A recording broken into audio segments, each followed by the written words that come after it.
ഇന്ന് സാമ്പാർ ഉണ്ടാക്കാം. ഓണം റെസിപ്പിയിലെ സാമ്പാർ. ഇത് അരക്കപ്പ് തോമര കഴുകിയത് അതിലേക്ക് ഇടാം. കട്ടക്കായവ അതിങ്ങനെ ചെറുതായിട്ട് ഇങ്ങനെ മുറിച്ചത് ഇത്രയും. ഇതാണ് ചെറിയ ഉള്ളി, ഒരു 20 ചെറിയ ഉള്ളി, ഒരു 5 അല്ലി വെളുത്തുള്ളി. വെള്ളം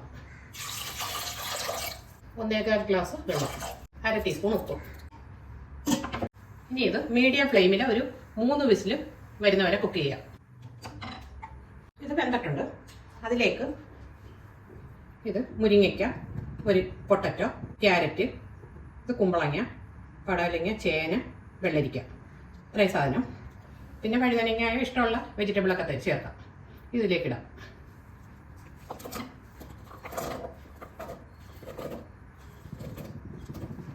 ഒരു തക്കാളി, 2 പച്ചമുളക്, കുറച്ച് വെള്ളം കൂടി ഒഴിക്കുക. ഇതിൽ ഉപ്പ്, ഇപ്പോൾ ഒരു 3/4 ഗ്ലാസ് വെള്ളം കൂടി ഒഴിക്കുക.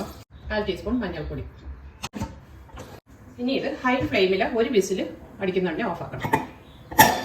ഇത് കുറച്ച് പിഴുപുളിയാണ്, ഇത്രയും പിഴുപുളിയുണ്ട്. അതൊന്ന് കുറച്ച് വെള്ളത്തിൽ കുതിരാനിടാം. ഇനി കടുക് വറക്കാം. കടുക് വറുത്ത് മുളക് പൊടി, മല്ലിപ്പൊടിയൊക്കെ ചേർക്കാം. 2 ടേബിൾ സ്പൂൺ വെളിച്ചെണ്ണ, 1/4 ടീസ്പൂൺ കടുക്, ചെറിയ ഉള്ളി, കറിവേപ്പില, ഉണക്കമുളക്,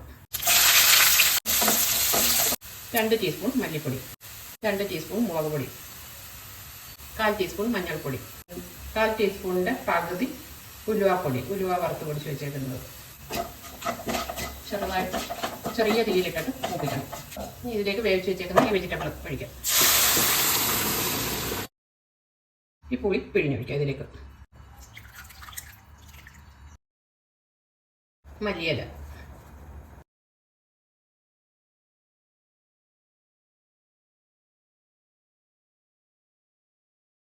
ഇത് ഓഫാക്കി ഒരു 1/2 മണിക്കൂർ അടച്ചു വെക്കാം. ഇതിപ്പോൾ 1/2 മണിക്കൂറായി.